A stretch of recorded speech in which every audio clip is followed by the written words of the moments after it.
उत्तर प्रदेश की योगी आदित्यनाथ सरकार ने बड़ा फैसला लेते हुए उत्तर प्रदेश पुलिस भर्ती परीक्षा को रद्द करने का फैसला ले लिया है। जी हां, यह बड़ा फैसला उन अभ्यर्थियों के लिहाजे से जो बीते कई दिनों से प्रदर्शन कर रहे थे, ये मांग कर रहे थे कि इस परीक्षा में धांधली हुई है। पेपर जो है वो परीक्षा से पहले ही लीक हो गया, सबके पास पहुंच गया, सबके पास उसके आंसर्स हैं। ये जो सभी आरोप थे वो सही मानते हुए जो परीक्षा है उसको रद्द कर दिया गया है। जो भर्ती बोर्ड है उसने शनिवार तक सबूत मांगे थे अभ्यर्थियों से कि वो इस बात के सबूत दें कि परीक्षा में धांधली हुई है, पेपर लीक हुआ है। सबूत जमा किए गए, उसकी जांच हुई, उसके बाद ये निकल कर आया कि धांधली हुई, पेपर लीक हुए और उसके बाद परीक्षा को रद्द करने का फैसला योगी आदित्यनाथ सरकार को लेना पड़ा। इसके साथ ही एक और आदेश आया है कि आने वाले 6 महीनों के भीतर जो परीक्षा है उसको दोबारा करवाया जाएगा।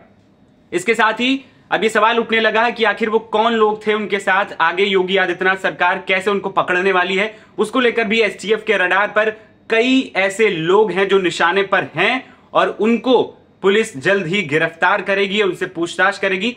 यानी आने वाले टाइम में जो आरोपी हैं उनको बख्शा नहीं जाएगा। वहीं बीते कई दिनों से अलग अलग जिलों में जो प्रदर्शन है वो लगातार देखने को मिले थे, चाहे वो मैनपुरी हो, प्रयागराज हो, गाजीपुर हो।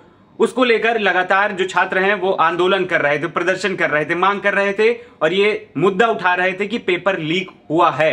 और वो बात सच हुई और आज पेपर जो है वो रद्द कर दिया गया है।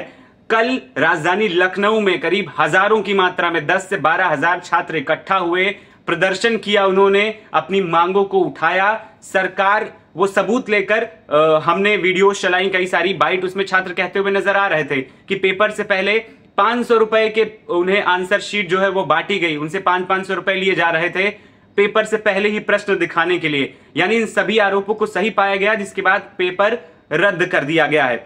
वहीं ये बात निकलकर भी सामने आई कि सुबह जो अभ्यर्थियों की तरफ से 7 लोगों का एक दल अधिकारियों से मिलने गया था, उन्होंने साक्ष्य उनको सौंपे, वहां पर चर्चा हुई, जिसके बाद ये बड़ा निर्णय आज आया है।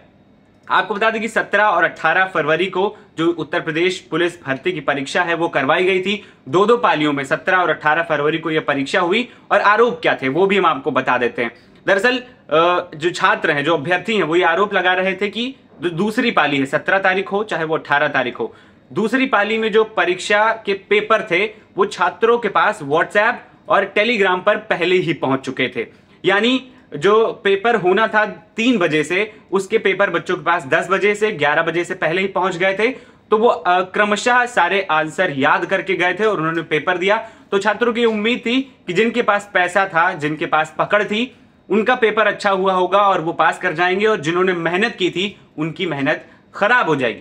ये लगातार आवाज वो उठा रहे थे, जिसके बाद साक्ष्य भी भर्ती बोर्ड को भारी मात्रा में सौंपे गए और उसके बाद ये आखिरकार निर्णय आ गया है। अब देखना यह होगा कि आने वाले समय में कैसे योगी आदित्यनाथ की पुलिस, एसटीएफ और पूरा विभाग उन आरोपियों को पकड़ता है जिन्होंने उन युवाओं के सपनों पर एक बार फिर से पानी फेरा है, जो पिछले 5 सालों से इंतजार कर रहे थे।